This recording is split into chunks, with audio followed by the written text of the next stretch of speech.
Welcome back to Braintree Today. I'm Martha Konstandinidis and you're watching BCAM TV. Now we'll be getting into our latest stories from the week. Last Saturday, Ukrainian forces seized most of the northeastern vital city of Kupiansk, cutting the main supply line to thousands of Russian troops. Ukraine's control over the critical infrastructure of the city and the success of this week's advance shows the effectiveness of weapons the U.S. and Europe have given to the country. The rail and road hub located in the western half of the city was the last artery connecting Russia with thousands of troops on territory. Ukraine's control of the road network also threatens Russia's hold on Izium, a city Moscow had planned to use to launch further attacks on Ukrainian-controlled parts of the eastern region. With the Ukrainian thrust east building steam, Russian resistance has folded in recent days. With the release of new Omicron-specific COVID-19 boosters last week, the city of Worcester will be holding 2 new free vaccine clinics available weekly. The clinics, which will be held on Mondays and Fridays, will offer both the new COVID-19 boosters and monkeypox shots. Monkeypox vaccines are in shorter supply than COVID-19 boosters, so if you're eligible, make sure to make an appointment as soon as possible. AIDS Project Worcester is the sponsor of this vaccine clinic, so to check for your eligibility or to schedule an appointment, you can contact them by calling 508-755-3773 or by going to aidsprojectworcester.org/monkeypox and vaccines. According to the latest data from the Centers for Disease Control and Prevention, all of Massachusetts is now at low risk for COVID-19. This is a major change just from a few weeks ago when most of eastern Massachusetts was still at medium risk for COVID transmission. Across New England, states have seen a decrease in risk level as the summer surge has continued to subside. Rhode Island is also completely in the low-risk category, while states like Maine, New Hampshire, and Vermont are mostly low risk, with a few counties in the medium-risk category. For more information or to find the county-by-county COVID-19 transmission map, you can visit cdc.gov. Although the state is not reporting daily COVID-19 health trends anymore, the Mass DPH is still monitoring and reporting health trends on a weekly basis. On September 1st, newly released metrics show that over 102,000 molecular tests were conducted and 6,623 new positive cases were reported in the last week. As of September 7th, 166 people are hospitalized in Massachusetts and 55 are in the ICU. 57 new deaths were also reported in the last 7 days. The town of Braintree also continues to monitor COVID data from the state. In the last week, the town hall hasn't reported any new positive cases. The town hall website currently shows a total of 11,130 positive cases since the start of the pandemic. There have been no new fatalities reported in 4 months, keeping Braintree's total deaths at 137. Thanks for watching Braintree Today. We'll be right back with more after the break. The COVID-19 vaccine doesn't contain the virus, so you can't get COVID from the shot. You may experience things like muscle aches, fever, or tiredness, but these are most likely signs that your body is building immunity to protect against the virus. Learn more. Welcome back. The quarterback for the Braintree High School football team, senior James Tellier, says it was a win just being back on the field this year. 2 months ago, James was diagnosed with cancer called diffuse large B-cell lymphoma and had to undergo chemotherapy. With already being a diabetic, the diagnosis left him sidelined all summer. Even then, the 17-year-old was not thinking about himself, saying, quote, "The hardest part was watching the other kids in Dana-Farber Clinic because I know they are way tougher than I am," end quote. For 2 months, he underwent treatment and missed just about all his practices. The quarterback says he hasn't regained all of his pre-cancer strength, and he's still about 10 pounds shy of his ideal playing weight of 210. Just 2 weeks ago, he was told he was in remission and he could play the game he loves and even won back the starting job as quarterback. He took the field Friday night, cancer-free in front of a packed crowd, and was thrilled to be back. For almost 60 years, the Archbishop Williams Stadium was a bare-bones facility. This week, the school unveiled a new state-of-the-art facility. the Healy Sports Complex, named after Edward Ted Healy, a 1986 graduate of the school and all-scholastic member of both the football and track and field teams. The $4.5 million project was the largest since the school was built in 1949. The complex includes a new turf playing surface, a 6-lane composite track, a new scoreboard, and sound and security systems. The concession stand and the press box were also renovated. Previously, the facility didn't even have locker rooms, but now the football locker room has custom-made lockers for 50 players and a big screen TV for watching games.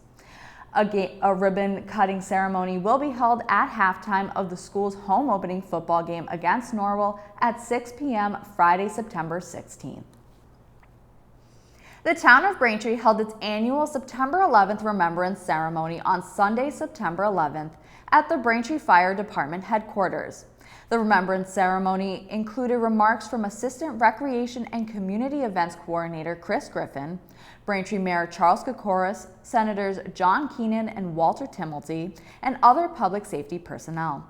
Additionally, the Braintree High School Concert Choir performed, and the event concluded with a wreath laying in remembrance of those who died on 9/11. A light breakfast was also served after the ceremony. You can watch the Remembrance Ceremony on BCAM TV's government channel, Comcast Channel 8, and Verizon Channel 26, and on youtube.com/BCAMTV. Temple B'nai Shalom of Braintree will observe high holiday services both in person and virtually this year. Rosh Hashanah services begin on the evening of Sunday, September 25th, and will be held during the day on Monday and Tuesday as well. Yom Kippur services will start the evening of Tuesday, October 4th, and take place all day Wednesday. All who wish to attend in person must show proof of vaccination, and children under the age of 12 must wear masks. To make a reservation or for more information, call 781-843-3687. Mayor Kokoris is proposing a property tax exemption for Gold Star mothers and fathers. Gold Star parents are parents of a member of the U.S. Armed Forces who died in service for our nation. The town currently offers several statutory exemptions for residents relative to their real estate tax obligations. These exemptions are benefits for veterans, but the town wasn't offering exemptions for Gold Star mothers and fathers. Until now, the mayor's proposal for the property tax exemption for Gold Star parents is currently pending approval from the town council. Thank you for watching Braintree Today on BCAM TV. We'll be right back with more stories in the area. Protect yourself from mosquito bites and the illnesses they can cause, like Triple E and West Nile virus. When outdoors, use an EPA-approved repellent and wear protective clothing. Learn more at mass.gov/mosquitoes and ticks. Welcome back to Braintree Today. Now let's get right into more stories. King Charles III has officially been proclaimed as Britain's new monarch after the death of his mother, Queen Elizabeth II. The accession ceremony was a key constitutional and ceremonial step in introducing the new monarch to the country, and is the first time the accession ceremony has been held since 1952, when Queen Elizabeth took the throne. On Monday, September 12th, King Charles led the royal procession, transporting his mother's coffin to St. Giles Cathedral in Edinburgh, Scotland, as crowds gathered to pay their respects. As Scotland was her favorite place, the Queen spent her final moments at her residence in Balmoral Castle. The Queen will lie at rest in the cathedral until Tuesday and will then be flown to London. The cathedral in Scotland stayed open overnight to the public and closed Tuesday at 3 p.m. after the Queen was moved. Queen Elizabeth II's funeral service at Westminster Abbey and final journey to Buckingham Palace is scheduled to take place on Monday, September 19th, and will be broadcast live on BBC, ITV, and Sky News starting at 6:30 a.m. On Monday, September 12th, President Joe Biden visited the city of Boston as part of his campaign to cut cancer deaths in half over the next 25 years. The event, which took place on the 60th anniversary of John F. Kennedy's moonshot speech, renewed efforts initially led by Biden in 2016. During his speech to patients, medical experts, and politicians, Biden said, quote, "President Kennedy called for a moonshot. We didn't have all the tools and experience we needed. With our cancer moonshot today, we do." End quote. His speech echoed Kennedy's commitment to scientific advancement and tech innovation that helped land men on the moon in 1969. Biden's vision included vaccines that could prevent cancer, molecular zip codes that could deliver drugs and gene therapies to different locations, blood tests that could detect cancer early, and even a vaccine that would replace chemotherapy treatments. Ginkgo Bioworks executive Dr. Renee Wegrezen of Boston will be the inaugural director of the Advanced Research Projects Agency for Health. As we inch closer to week 4 of train service closures on the Orange Line, MBTA officials announced that repairs are now 69% complete. MBTA General Manager Steve Poftak said the agency is making progress on the project that closed 11 miles of the Orange Line from the Oak Grove to Forest Hill stations. Poftak said in a statement, quote, "We are on day 21 of our 30-day surge of the Orange Line. We have less than 10 days to go. We are making good progress and we are confident that we will be reopening on the morning of the 19th, end quote. The agency said 60 new Orange Line cars will be available to be put in service at the end of the shutdown, an increase of 30 new cars. Poftak said, quote, "The predominant number of types of cars on the line are going to be new Orange Line cars. This is a great upgrade for our customers," end quote. By the spring of 2023, a new housing resource center and emergency homeless shelter will be completed in Quincy, paving the way for construction of a public safety facility for the city's police department. The framing of the first building is already up, completing part of the 2-phase project from nonprofit Father Bill's and Mainspring on Broad Street. The 2-story building will include a day center, an emergency homeless shelter, and is expected to be completed in late spring 2023. Then Father Bill's shelter will be torn down to make way for the new police station. Phase 2 is expected to be complete by fall of 2023. This will include a 4-story building with 30 apartments for people who have experienced homelessness. The contractor for the police station said demolition of the existing shelter is the final step before starting construction of the public safety building. Many Massachusetts communities have been forced to tighten restrictions on outdoor water use as the drought continues. Weymouth is the last town on the South Shore community to switch their restrictions to conserve more water. As of Wednesday, the use of sprinklers and soak hoses are prohibited and the use of handheld hoses for outdoor watering is limited between 6 and 9 a.m. and 6 and 9 p.m. Braintree, Randolph, and Holbrook are served by the Tri-Town Water District, which, according to the Braintree Town Hall's website, now restricts outdoor water use to a handheld hose between 9 and 6 p.m. The district's reservoirs have fallen below 60% of capacity. Violations carry a $50 fine. To view the water restrictions, visit braintreema.gov. Thanks for watching Braintree Today. We'll be right back with more in entertainment. Protect yourself from mosquito and tick bites. Use an EPA-approved repellent anytime you're outdoors. Spray it on your hands first, then spread it on your face, neck, arms, and legs. Learn more at mass.gov/mosquitoes and ticks. Welcome back to Braintree Today. Now here are some new binge-worthy show recommendations. First up is Central Park by the same creators of Bob's Burgers. Central Park tells the story of Owen and his family who live an unconventional life in New York's Central Park, which Owen manages.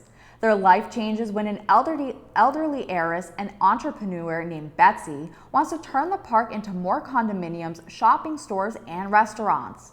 He and his family have to find a way to fend off Betsy and save the park. Season 3 of Central Park premiered on September 3rd. You can watch Season 1, 2, and 3 on Apple TV+. Next in entertainment, The Bear starring Jeremy Allen White, best known for his role as Lip in Shameless. The Bear tells the story of a young chef, Carmi, coming back home to Chicago to run his brother's sandwich shop as he recently died by suicide.